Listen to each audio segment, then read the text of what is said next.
ಈ ನಾಟಿ ಕೋಳಿ ಮೊಟ್ಟೆ ಆರೋಗ್ಯಕ್ಕೆ ತುಂಬ ಒಳ್ಳೆಯದು, ಹಾಗಾಗಿ ನಾವು ರೆಗ್ಯುಲರ್ ಆಗಿ ತಿಂತಾ ಇರ್ತೀವಿ ಅಂತ ಹೇಳ್ತಾರೆ. ಇದು ಸರಿನಾ? ಹಾಗೆ ಎಷ್ಟು ತಿನ್ನಬೇಕು?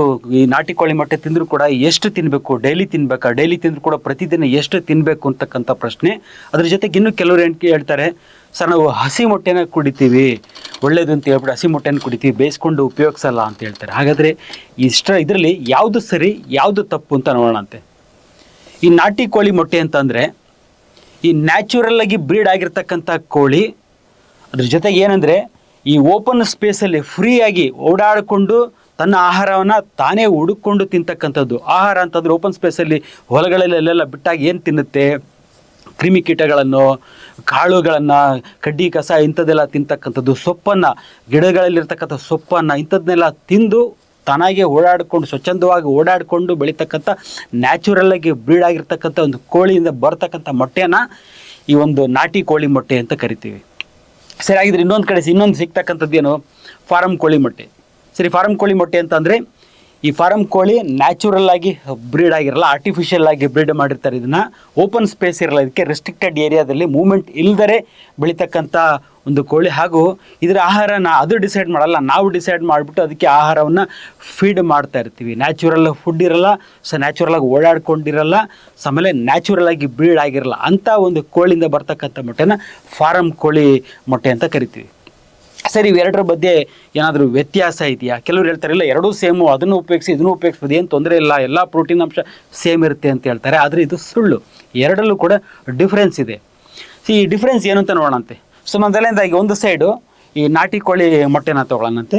ಈ ನಾಟಿ ಕೋಳಿ ಮೊಟ್ಟೆ ಈಗ ಅದ್ರ ಬಗ್ಗೆ ಹೇಳ್ತೀನಿ. ಸೊ ನಾಟಿ ಕೋಳಿ ಮೊಟ್ಟೆ ಅಂತಂದರೆ ಅದರ ಸೈಜ್ ಬಂದ್ಬಿಟ್ಟು ಯಾವ ಸೈಜ್ ಇರುತ್ತೆ? ಚಿಕ್ಕದಾಗಿರುತ್ತೆ ಸೈಜು. 35ರಿಂದ 50 ಗ್ರಾಮ್ ಆ್ಯಾವ್ರೇಜ್ ಅಂತ ತೊಗೊಳ್ಳೋದಾದರೆ ಒಂದು 40 ಗ್ರಾಮ್ನಷ್ಟು ವೆಯ್ಟ್ ಇರುತ್ತೆ. ಅಂದರೆ ಚಿಕ್ಕದಾಗಿರುತ್ತೆ ನಾಟಿ ಕೋಳಿ ಮೊಟ್ಟೆ. ಇನ್ನು ಬಣ್ಣ ಕಲರ್ ಅಂತ ಬರೋದಾದರೆ ಲೈಟ್ ಬ್ರೌನ್ ಕಲರ್ ಇರುತ್ತೆ. ಆಲ್ಮೋಸ್ಟ್ ಎಲ್ಲ ನಾಟಿ ಕೋಳಿ ನೋಡೋದಾದ್ರೆ ಲೈಟ್ ಬ್ರೌನ್ ಕಲರು, ಅದರ ಶೆಲ್ಲು ಅಂದರೆ ಸಿಪ್ಪೆ ಏನಿರುತ್ತಲ್ಲ ಲೈಟ್ ಬ್ರೌನ್ ಕಲರ್ ಇರುತ್ತೆ. ಜೊತೆಗೆ ಒಳಭಾಗದಲ್ಲಿ ಇರ್ತಕ್ಕಂಥ ಒಂದು ಹಳದಿ ಬಣ್ಣ ಏನಿದೆಯಲ್ಲ, ಯಾಕಂತ ಏನು ಕರಿತೀವಿ, ಆ ಒಂದು ಹಳದಿ ಬಣ್ಣ ಏನಿದೆಯಲ್ಲ ಅದು ಡಾರ್ಕ್ ಎಲ್ಲೋ ಇರ್ತದೆ, ಅತಿ ಹೆಚ್ಚಾಗಿ ಎಲ್ಲೋ ಕಲರ್ ಇರುತ್ತೆ. ಸೊ ನೆಕ್ಸ್ಟ್ ಈ ಒಂದು ನಾಟಿ ಕೋಳಿ ಮೊಟ್ಟೆ ಏನಂತಂದರೆ ಈ ಟೇಸ್ಟ್ ಆಗಲಿ, ಈ ಸ್ಮೆಲ್ ಆಗಲಿ, ಅದರ ಟೆಕ್ಸ್ಚರ್ ಅಂದರೆ ಥಿಕ್ನೆಸ್ ಆಗಲಿ ತುಂಬ ಡಿಫ್ರೆಂಟ್ ಇರುತ್ತೆ. ಆಲ್ಮೋಸ್ಟ್ ಸ್ಟ್ರಾಂಗ್ ಅನಿಸುತ್ತೆ ನಿಮಗೆ ಒಂದು ನಾಟಿ ಕೋಳಿ ಮೊಟ್ಟೆ. ಕೆಲವರು ಹೇಳ್ತಾರಲ್ಲ ಇಲ್ಲ ಎರಡೂ ಒಂದೇ ಅಂತೇಳಿ, ಸಾಧ್ಯನೇ ಇಲ್ಲ. ಎರಡರಲ್ಲೂ ಕೂಡ ಡಿಫ್ರೆನ್ಸ್ ಇರೋದಕ್ಕೆ ಒಂದು ಟೇಸ್ಟು ಮತ್ತು ಸ್ಮೆಲ್ ನೋಡಿದ್ರೆ ಅಥವಾ ಟೇಸ್ಟ್ ನೋಡಿದರೆ ನೀವು ಡಿಫ್ರೆನ್ಷಿಯೇಟ್ ಮಾಡ್ಬೋದಿಲ್ಲ, ಇದು ನಾಟಿ ಕೋಳಿ ಮೊಟ್ಟೆ ಅಥವಾ ಇದು ಫಾರಮ್ ಕೋಳಿ ಮೊಟ್ಟೆ ಅಂತೇಳಿ. ಯಾಕಂದ್ರೆ ತುಂಬ ಸ್ಟ್ರಾಂಗ್ ಇರುತ್ತೆ ಒಂದು ನಾಟಿ ಕೋಳಿ ಮೊಟ್ಟೆ. ಅದಕ್ಕೆ ಕಾರಣ ಏನಂತಂದರೆ ಇದರಲ್ಲಿರ್ತಕ್ಕಂಥ ಒಂದು ನ್ಯೂಟ್ರಿಯೆಂಟ್ಸು, ಪೌಷ್ಟಿಕಾಂಶ ಡಿಫ್ರೆಂಟ್ ಆಗಿರುತ್ತೆ. ಯಾವ ರೀತಿ ಡಿಫ್ರೆನ್ಸ್ ಇರುತ್ತೆ ಇದರಲ್ಲಿರ್ತಕ್ಕಂಥ ಒಂದು ಪೌಷ್ಟಿಕಾಂಶ ಅಂತ ನೋಡೋದಾದರೆ ಒಮೆಗಾ 3 ಫ್ಯಾಟಿ ಆ್ಯಸಿಡ್ ಅಂಶ ಜಾಸ್ತಿ ಯಥೇಚ್ಛವಾಗಿರುತ್ತೆ. ಅದ್ರ ಜೊತೆಗೆ ಕೆಲವೊಂದಿಷ್ಟು ಆ್ಯಂಟಿ ಆಕ್ಸಿಡೆಂಟ್ಸ್ಗಳ ಇದರಲ್ಲಿ ಹೆಚ್ಚಿನ ಪ್ರಮಾಣದಲ್ಲಿರುತ್ತೆ. ಕೆಲವೊಂದು ವಿಟಮಿನ್ಸ್ಗಳಿರುತ್ತೆ, ವಿಟಮಿನ್ ಎ, ವಿಟಮಿನ್ ಡಿ ಮತ್ತು ವಿಟಮಿನ್ ಇ ಅಂಶ ಇರುತ್ತೆ, ಅದು ಕೂಡ ಯಥೇಚ್ಛವಾಗಿ ಇದರಲ್ಲಿರ್ತದೆ. ಜೊತೆಗೆ ಪ್ರೋಟೀನ್ ಅಂಶ ಇರ್ತದೆ. ಸೊ ಪ್ರೋಟೀನು ಯಾವ ರೀತಿ ಇರುತ್ತೆ ಅಂದರೆ ಕ್ವಾಲಿಟಿ ಪ್ರೋಟೀನ್ ಇರ್ತದೆ. ಸೊ ಕ್ವಾಲಿಟಿ ಪ್ರೋಟೀನ್ ಅಂದರೆ ನೋಡಿ, ಈ ಒಂದು ಕೋಳಿ ನ್ಯಾಚುರಲ್ ಆಗಿ ಓಡಾಡ್ಕೊಂಡು ನ್ಯಾಚುರಲ್ ಆಗಿರ್ತಕ್ಕಂಥ ಹೆಲ್ತಿ ಫುಡ್ಡನ್ನು ತಿಂದಿರೋದ್ರಿಂದ ಅದರಲ್ಲಿರ್ತಕ್ಕಂಥ ಪ್ರೋಟೀನಲ್ಲಿರ್ತಕ್ಕಂಥ ಅಮೈನೋ ಆ್ಯಸಿಡ್ಸ್ ಏನಿದೆ ವೆಲ್ ಬ್ಯಾಲೆನ್ಸ್ಡ್ ಅಮೈನೋ ಆ್ಯಸಿಡ್ಸ್ ಇರ್ತದೆ. ಹಾಗಾಗಿ ಪ್ರೋಟೀನ ಕ್ವಾಲಿಟಿ ಕೂಡ ಚೆನ್ನಾಗಿರುತ್ತೆ. ಇನ್ನು ಸೆಂಟ್ರಲ್ ಇರ್ತಕ್ಕಂಥ ಒಂದು ಫ್ಯಾಟ್ ಅಂಶ ಎಲ್ಲೋ ಕಲರ್ ಏನಿದೆಯಲ್ಲ ಆ ಒಂದು ಫ್ಯಾಟು ಕೂಡ ವೆಲ್ ಬ್ಯಾಲೆನ್ಸ್ಡ್ ಇರುತ್ತೆ, ಹೆಲ್ತಿ ಫ್ಯಾಟ್ ಅಂತ ಕೂಡ ಹೇಳ್ತಾರೆ. ಸೊ ಇದರ ಇಷ್ಟು ನ್ಯೂಟ್ರಿಯೆಂಟ್ಸ್ ಇರೋದ್ರ ಜೊತೆಯಲ್ಲಿ ಏನಂತಂದರೆ ಇನ್ನು ಎರಡು ಅಂಶ ನೀವು ತಿಳ್ಕೊಬೇಕಾಗಿದೆ ಅಂದರೆ ಹಾರ್ಮೋನ್ಸ್ ಇರೋದಿಲ್ಲ ಇದರಲ್ಲಿ. ಯಾವುದೇ ರೀತಿಯ ಒಂದು ಹಾರ್ಮೋನ್ಸ್, ಯಾಕಂದರೆ ನ್ಯಾಚುರಲ್ ಫುಡ್ಡಲ್ಲಿ ಇರುತ್ತೆ, ಇಮ್ಯುನಿಟಿ ಚೆನ್ನಾಗಿರುತ್ತೆ, ಯಾವುದೇ ರೀತಿಯ ಒಂದು ಹಾರ್ಮೋನ್ಸ್ ಈ ಒಂದು ಎಗ್ಗಲ್ಲಿ ಇರೋದಿಲ್ಲ. ಅದರ ಜೊತೆಗೆ ಯಾವುದೇ ಪ್ರಮಾಣದ ಒಂದು ಆ್ಯಂಟಿಬಯೋಟಿಕ್ ಕೂಡ ಇರೋದಿಲ್ಲ. ಇದ್ರ ಇಮ್ಯುನಿಟಿ ಚೆನ್ನಾಗಿರ್ತದೆ, ಇದ್ರ ಆ್ಯಂಟಿಬಯೋಟಿಕ್ ಅವಶ್ಯಕತೆಯೇ ಬರಲ್ಲ. ಹಾಗಾಗಿ ಆ ಕೋಳಿ ಮೊಟ್ಟೆಯಲ್ಲೂ ಕೂಡ ಒಂದು ಯಾವುದೇ ರೀತಿಯ ಒಂದು ಆ್ಯಂಟಿಬಯೋಟಿಕ್ ಇರೋದಿಲ್ಲ. ಇದು ನಾಟಿ ಕೋಳಿ ಬಗ್ಗೆ. ಇನ್ನು ಈ ಕಡೆ ಬರೋಣ, ಫಾರಮ್ ಕೋಳಿನಲ್ಲಿ ನೋಡೋದಾದರೆ ಸೈಜ್ ಅಂತ ಬರೋದಾದರೆ ಸ್ವಲ್ಪ ದೊಡ್ಡದಾಗಿರುತ್ತೆ, ಸೈಜ್ ಪ್ರಮಾಣ ದೊಡ್ಡದಾಗಿರ್ತೈತೆ. ಯಾವುದಂದರೆ 50ರಿಂದ 60 ಗ್ರಾಮ್ನಷ್ಟು ವೆಯ್ಟ್ ಇರುತ್ತೆ. ಆಲ್ಮೋಸ್ಟ್ ಒಂದು 30% ನಾಟಿ ಕೋಳಿ ಕಂಪೇರ್ ಮಾಡಿದರೆ 30% ವೆಯ್ಟ್ ಜಾಸ್ತಿ ಇರುತ್ತೆ. ಕಲರ್ ಅಂತ ಬರೋದಾದರೆ ಸಾಮಾನ್ಯವಾಗಿ ನಮಗೆ ಗೊತ್ತಿರೋದೇನು, ವೈಟ್ ಕಲರ್ ಇರುತ್ತೆ ಈ ಫಾರಮ್ ಕೋಳಿ ಮೊಟ್ಟೆ ಅಂತೇಳಿ. ಬಟ್ ಏನಂದರೆ ಈಗೀಗ ಬ್ರೀಡ್ ಮಾಡ್ತಾ ಕ್ರಾಸ್ ಬ್ರೀಡ್ ಮಾಡ್ತಾ ಎಲ್ಲ ಬಣ್ಣಗಳ ಒಂದು ಫಾರಮ್ ಕೋಳಿ ಮೊಟ್ಟೆ ಸಿಗುತ್ತೆ. ನಾವೇನು ಹೇಳ್ತೀವಲ್ಲ ನಾಟಿ ಕೋಳಿ ಮೊಟ್ಟೆ ಲೈಟ್ ಬ್ರೌನ್ ಕಲರ್ ಇರುತ್ತೆ ಅಂಥೇಳಿ, ಲೈಟ್ ಬ್ರೌನ್, ಈಗ ಅತಿ ಹೆಚ್ಚಾಗಿ ಲೈಟ್ ಬ್ರೌನ್ ಕಲರ್ ಇರ್ತಕ್ಕಂಥ ಫಾರಮ್ ಕೋಳಿ ಮೊಟ್ಟೆ ಕೂಡ ಸಿಗ್ತಾ ಇದೆ. ಬರೀ ಲೈಟ್ ಬ್ರೌನ್ ಕಲರ್ ಅಲ್ಲ, ಎಲ್ಲ ಬಣ್ಣ ಹೇಳಿದ್ನಲ್ಲ, ಕಪ್ಪು ಬಣ್ಣ, ರೆಡ್ಡು, ಗ್ರೀನು, ಯೆಲ್ಲೋ, ಬ್ಲೂ ಎಲ್ಲ ರೀತಿಯ ಬಣ್ಣಗಳ ಒಂದು ಫಾರ್ಮ್ ಕೋಳಿ ಮೊಟ್ಟೆ ಸಿಗುತ್ತೆ. ಯಾಕಂತಂದರೆ ಯಾವ ರೀತಿ ಕ್ರಾಸ್ ಬೀಡ್ ಮಾಡ್ತಾ ಮಾಡ್ತಾ ಹೋಗ್ತಾರೋ ಕಲರು, ಎಗ್ ಕಲರ್ ಕೂಡ ಚೇಂಜ್ ಆಗ್ತಾ ಹೋಗುತ್ತೆ. ಸೊ ಬಣ್ಣದ ವಿಷಯದಲ್ಲಿ ನಾವು ಹೇಳಲಿಕ್ಕಾಗಲ್ಲ. ಲೈಟ್ ಬ್ರೌನ್ ಇದೆ ಅಂದ ತಕ್ಷಣ ಅದು ನಾಟಿ ಕೋಳಿನ ಅಲ್ಲ, ಯಾಕಂದರೆ ಈ ಒಂದು ಫಾರಮ್ ಕೋಳಿನೂ ಕೂಡ ನಾವು ಲೈಟ್ ಬ್ರೌನ್ ಕಲರ್ದ ನೋಡ್ತಾ ಇದ್ದೀವಿ. ಇನ್ನು ಒಳಭಾಗದಲ್ಲಿ ಏನಿದೆ ಅಲ್ಲ, ಹಳದಿ ಬಣ್ಣ ಲೈಟ್ ಎಲ್ಲೋ ಇರುತ್ತೆ. ಸೊ ನಾಟಿ ಕೋಳಿನಲ್ಲಿ ಡಾರ್ಕ್ ಎಲ್ಲೋ ಇತ್ತು, ಬಟ್ ಆದರೆ ಇದರಲ್ಲಿ ಫಾರಮ್ ಕೋಳಿನಲ್ಲಿ ಲೈಟ್ ಎಲ್ಲೋ ಬಣ್ಣ ಇರುತ್ತದೆ. ಆಮೇಲೆ ಟೇಸ್ಟ್ ಆಗಲಿ, ಸ್ಮೆಲ್ ಆಗಲಿ, ಇದರ ಟೆಕ್ಸ್ಚರ್ ಥಿಕ್ನೆಸ್ ಸ್ವಲ್ಪ ತೆಳ್ಳಗಿರುತ್ತೆ. ಟೇಸ್ಟು ಸ್ಮೆಲ್ಲು ಕೂಡ ಅಷ್ಟೊಂದು ಸ್ಟ್ರಾಂಗ್ ಇರಲ್ಲ ಇದ್ರದ್ದು, ಯಾಕಂತಂದರೆ ನ್ಯೂಟ್ರಿಯೆಂಟ್ಸ್ ಮೇಲೆ ಡಿಪೆಂಡ್ ಆಗುತ್ತೆ. ಸೊ ನ್ಯೂಟ್ರಿಯೆಂಟ್ಸ್ ಅಂತ ಬರೋದಾದರೆ ಏನು ಒಮೆಗಾ 3 ಫ್ಯಾಟಿ ಆ್ಯಸಿಡ್ ಇದೆ, ಆದರೆ ಸ್ವಲ್ಪ ಕಡಿಮೆ ಪ್ರಮಾಣದಲ್ಲಿ ಇರ್ತದೆ. ಆ್ಯಂಟಿ ಆಕ್ಸಿಡೆಂಟ್ಸ್ ಕೂಡ ಕಡಿಮೆ ಪ್ರಮಾಣದಲ್ಲಿ ಇರ್ತದೆ. ವಿಟಮಿನ್ಸ್ ಎ, ಡಿ ಮತ್ತು ಇ ಯಾವುದು ಯಥೇಚ್ಛವಾಗಿರ್ತದಲ್ಲ ಇದರಲ್ಲಿ ನಮ್ಮ ಒಂದು ನಾಟಿ ಕೋಳಿನಲ್ಲಿ, ಬಟ್ ಫಾರಮ್ ಕೋಳಿನಲ್ಲಿ ಅದರ ಪ್ರಮಾಣ ಕೂಡ ಕಡಿಮೆ ಇರುತ್ತೆ. ನೆಕ್ಸ್ಟ್ ಇನ್ನು ಪ್ರೋಟೀನಿಗೆ ಬರೋದಾದರೆ ಪ್ರಮಾಣ ಸೇಮ್ ಇರುತ್ತೆ. ಈ ಫಾರಮ್ ಕೋಳಿ ಮತ್ತು ನಾಟಿ ಕೋಳಿನಲ್ಲಿ ಪ್ರಮಾಣ ಸೇಮ್ ಇರುತ್ತೆ ಪ್ರೋಟೀನ್, ಬಟ್ ಆದರೆ ಕ್ವಾಲಿಟಿ ಆಫ್ ಪ್ರೋಟೀನ್ ಇರಲ್ಲ. ಯಾಕಂದರೆ ನೀವು ಆರ್ಟಿಫಿಷಿಯಲಿ ಫೀಡ್ ಮಾಡಿರ್ತಕ್ಕಂಥ ಕೋಳಿ, ನೀವು ಡಿಸೈಡ್ ಮಾಡಿ ಫುಡ್ಡನ್ನು ಕೊಟ್ಟಿರ್ತೀರ, ಹೆಲ್ತಿ ಫುಡ್ ಅಲ್ಲ ಅದು, ಅದಕ್ಕೆ ಅದ್ರ ಹೆಲ್ತಿ ಫುಡ್ ಅದಕ್ಕೆ ಗೊತ್ತಿರುತ್ತೆ. ಬಟ್ ನಾವು ಫೀಡ್ ಮಾಡಿರೋ ಫುಡ್ ತಿಂದು ಮೊಟ್ಟೆ ಬಂದಿರತಕ್ಕಂಥದ್ದು ಅಷ್ಟು ಕ್ವಾಲಿಟಿ ಆಫ್ ಪ್ರೋಟೀನ್ ಇರಲ್ಲ. ವೆಲ್ ಬ್ಯಾಲೆನ್ಸ್ಡ್ ಅಮೈನೋ ಆ್ಯಸಿಡ್ಸ್ ಅದರಲ್ಲಿ ಇರೋದಿಲ್ಲ. ಸೊ ನೆಕ್ಸ್ಟ್ ಫ್ಯಾಟ್ ವಿಷಯಕ್ಕೆ ಬರೋದಾದರೆ ಮೂಮೆಂಟ್ ಇಲ್ದಲೆ ಬೆಳೆದಿರ್ತಕ್ಕಂಥ ಕೋಳಿ ಫ್ಯಾಟ್ ಅಂಶ ಜಾಸ್ತಿ ಇರ್ತದೆ, ಅನ್ಹೆಲ್ತಿ ಫ್ಯಾಟ್ ಅಂಶ ಜಾಸ್ತಿ ಇರುತ್ತೆ ಅಂತ ಕೂಡ ಹೇಳ್ತಾರೆ. ಇದಕ್ಕಿಂತ ಮುಖ್ಯವಾಗಿ ಇನ್ನೇನಂದರೆ, ಇನ್ನೆರಡು ಅಂಶ ಹೇಳಿದ್ನಲ್ಲ ನಾನು, ಹಾರ್ಮೋನ್ಸು. ನೋಡಿ, ಈ ಒಂದು ನಾಟಿ ಕೋಳಿನಲ್ಲಿ ಹಾರ್ಮೋನ್ಸ್ ಇರೋದೇ ಇಲ್ಲ, ಯಾಕಂದರೆ ಅದರ ಅವಶ್ಯಕತೆನೇ ಬರಲ್ಲ. ಸೊ ನ್ಯಾಚುರಲ್ ಆಗಿ ಬ್ರೀಡ್ ಆಗಿರ್ತಕ್ಕಂಥ ಕೋಳಿಯಿಂದ ಬಂದಿರತಕ್ಕಂಥ ಮೊಟ್ಟೆ. ಬಟ್ ಈ ಫಾರಮ್ ಕೋಳಿನಲ್ಲಿ ಮೊಟ್ಟೆ ಅದು ಈ ಬಿಸ್ನೆಸ್ ಪರ್ಪಸ್ಸಿಗಿರೋದು.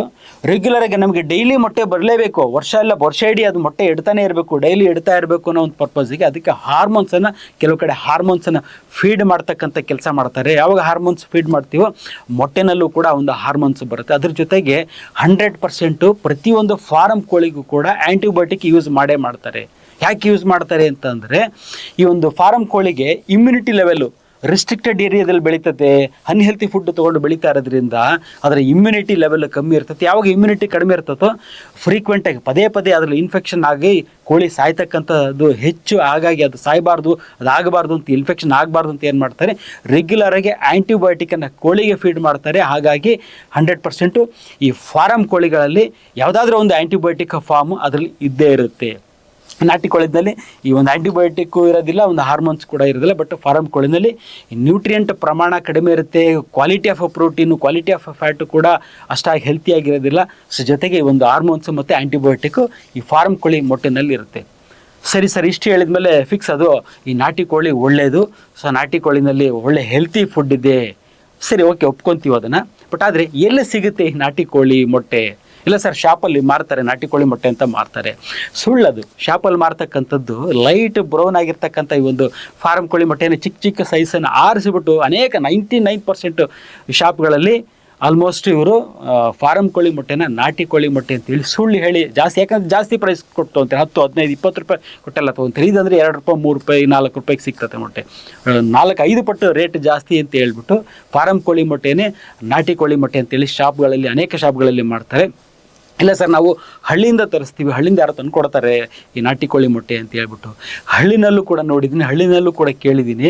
90% ಹಳ್ಳಿಗಳಲ್ಲೂ ಕೂಡ ಈ ಫೇಕ್ ಎಗ್ಗನ್ನು ಮಾರ್ತಾರೆ. ಅವರು ಕೂಡ ಈ ಫಾರಮ್ ಕೋಳಿ ಕಲರ್ ಇರ್ತಕ್ಕಂಥ ಫಾರಮ್ ಕೋಳಿ ಮೊಟ್ಟೆನ ತಂದು ಬಿಟ್ಟು ಇಲ್ಲ ಇದು ನಾಟಿ ಕೋಳಿದು ಅಂತೇಳಿ ಮಾರ್ತಕ್ಕಂಥ ಅನೇಕ ಹಳ್ಳಿ ಜನನೂ ಕೂಡ ನಾನು ನೋಡಿದ್ದೆ. ಅದ್ರ ಜೊತೆಗೆ ಇನ್ನೂ ಕೆಲವರು ಏನು ಮಾಡ್ತಾರೆ, ಈ ವೈಟ್ ಇರ್ತಕ್ಕಂಥ ಫಾರಮ್ ಕೋಳಿ ಮೊಟ್ಟೆನ ಚಿಕ್ಕದಾಗಿರ್ತಕ್ಕಂಥ ಆರಿಸ್ಕೊಂಡು ಅದಕ್ಕೆ ಕಲರ್ ಹಾಕ್ತಾರೆ. ಕಲರ್ ಅಂದರೆ ಯಾವ ರೀತಿ ಕಲರ್ ಅಂತಂದರೆ, ಈ ಟೀ ಡಿಕಾಕ್ಷನಲ್ಲಿ ಅದನ್ನು ಎಜ್ಜಿ ಇಟ್ಬಿಟ್ರೆ ಸ್ವಲ್ಪ ಹೊತ್ತು ಅದು ಅಬ್ಸಲ್ಯೂಟ್ಲಿ ಒಂದು ನಾಟಿ ಕೋಳಿ ಮೊಟ್ಟೆ ಕಲರ್ ಏನು ಬರುತ್ತಲ್ಲ ಆ ಒಂದು ಕಲರ್ ಬರುತ್ತೆ.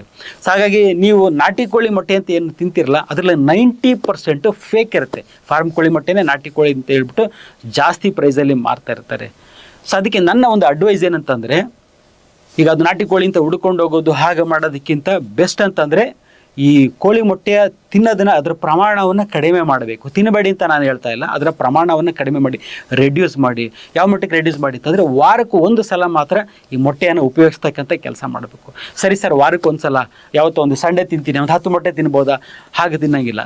ಒಂದು ವಾರಕ್ಕೆ 1 ಸಲ ತಿಂದರೂ ಕೂಡ 1 ರಿಂದ 2 ಮೊಟ್ಟೆ, ಮ್ಯಾಕ್ಸಿಮಮ್ 2 ಮೊಟ್ಟೆ ಅದರಲ್ಲೂ ವಾರದಲ್ಲಿ 1 ಸಲ ಉಪಯೋಗಿಸ್ತಕ್ಕಂಥ ಕೆಲಸ ಮಾಡಬೇಕು.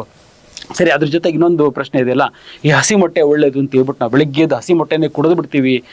ತಪ್ಪೋದು. ಹಸಿ ಮೊಟ್ಟೆಯಲ್ಲಿ ಇರ್ತಕ್ಕಂಥ ಒಂದು ಪ್ರೋಟೀನ್ ಏನು ಅಂಶ ಇಲ್ಲ, ಅದು ಕಾಂಪ್ಲೆಕ್ಸ್ ಪ್ರೋಟೀನ್. ಅದು ಸೊ ನಮ್ಮಲ್ಲಿ ಡೈಜೆಸ್ಟ್ ಆಗದೆ ಇರತಕ್ಕಂಥ ಒಂದು ಪ್ರೋಟೀನ್ ಅದು.